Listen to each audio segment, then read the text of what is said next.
Welcome to Graph Equations of Lines. So we're going to start from the very beginning. We've talked a little bit about lines this year, but we haven't actually graphed any. We start with slope-intercept form, y equals mx plus b.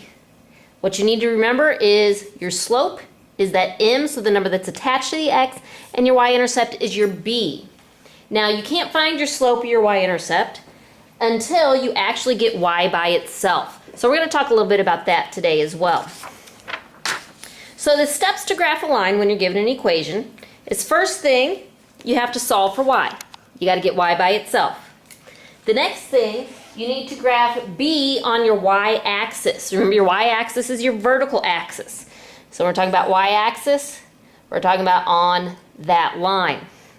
Then you're going to count the slope from b. So from that point you put on your y-axis, if you remember, you count your slope, rise over run. And I always help my students with, remember, you always run right. So your rise, like an elevator rises, if it's positive you go up, if it's negative you go down, but you always run right. So let's go ahead and try some of these. We want to graph the equation y equals 3x minus 2. So the first thing we got to look at is y by itself. So here I see there is nothing on that side of the equation but y, so I know y is by itself. So I need to determine my m and my b. So if I do y equals mx plus b, my m is 3, my b is negative 2. Remember the order that I graph them? Think alphabetical order. You graph the b first and then the m, where your b is your y-intercept. So that means you got to go to negative 2 on your y-axis. So negative would be going down. So there's where I'm going to put my first dot. And then I have a slope of 3. So if you remember, I told you it's rise over run. Well, 3 is not a fraction. You need to remember, to make it a fraction, you put it over 1. Since 3 is positive, I'm going to go up 3. So I go up 1, 2, 3, so that's a 3. And then remember, run right. So I go over 1 and put a dot. To make it a little bit more exact, I'm going to count that slope again and go up 1, 2, 3 more and over 1 more and put a dot. Connect my dots, and I have now graphed my line. Let's go ahead and try this again. This time I have the equation 3x plus 4y equals 12. So what I want to do from this, first step is y by itself.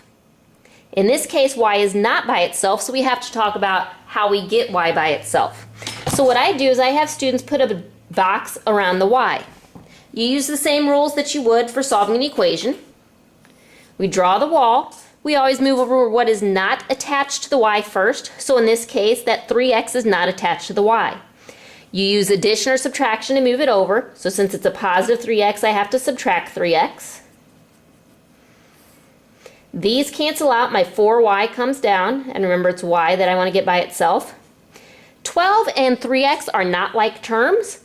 So what you need to do, you put that x term first. So since it's a minus 3x, I'm going to put negative 3x. Since it's a positive 12, I put plus 12. To finish getting y by itself, that 4 is attached. So to get it unattached, I have to divide everything here by 4. So those cancel out. We get y equals, well, when I divide 3 by 4, it looks like the fraction 3/4. So I'm going to leave it as negative 3 over 4x. And then 12 divided by 4 would give me 3. From here, I still need to determine my m and my b. So in this problem, my m is negative 3 over 4. My b is a positive 3. Remember, the proper order to graph these is your b first and your m. You can remember alphabetical order. Your b is a positive 3, which means we go up 3 on the y-axis and put a dot. Then from there, I have the slope of negative 3 over 4. Remember, we always run right because it's rise over run. So that means I need to go down 1, 2, 3. So that's down 3. But I always run right. So go over 1, 2, 3, 4. Put my dot. To make it more exact, I'm going to go down 3 more. So 1, 2, 3. and then write 4 more. 1, 2, 3, 4. Put my dot, and that's going to give me a nice line. So when y is not by itself, there's a little bit more that you have to do.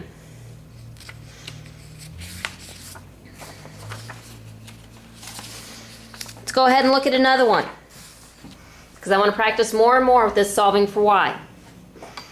So here, again, y is not by itself. This is what we want to solve for.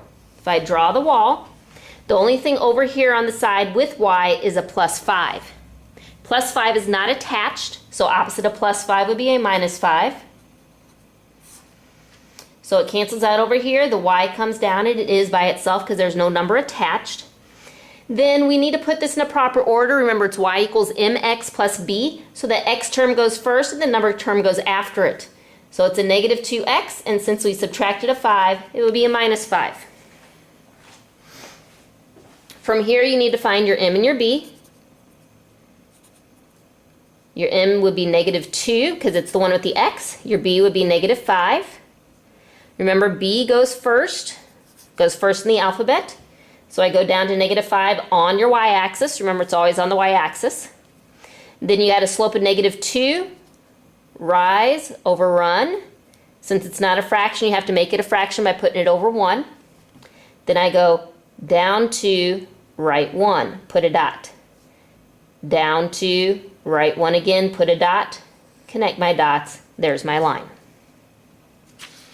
Last type of line I want to talk about is vertical and horizontal lines. These happen when you're missing one of the variables. So when I have x equals a number or y equals a number. If it's x equals a number, I have a vertical line through A on the x-axis. And if it's y equals a number, it's a horizontal line through B on the y-axis. So if it's x equals, you put a dot at that number on your x-axis, draw a vertical line. If it's a y equals, you put a dot at B on your y-axis and then draw a horizontal line through there. So we're going to graph this one. Y equals 2. So what I look at first, since it doesn't have an x, it's not y equals mx plus b, I just go to my y-axis, which if you remember is this horizontal axis, and put a dot at positive 2. Then from there, I know it is a horizontal line, so I just draw a horizontal line through there, and I'm done. Let's try one more.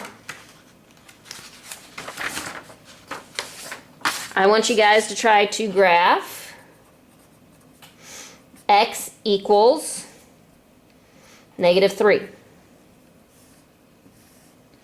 When you graph x equals negative 3, remember your horizontal axis is x, your vertical is y. So that means go over to negative 3 on your x-axis, put a dot, and then we have to do a vertical line through there. And that's it.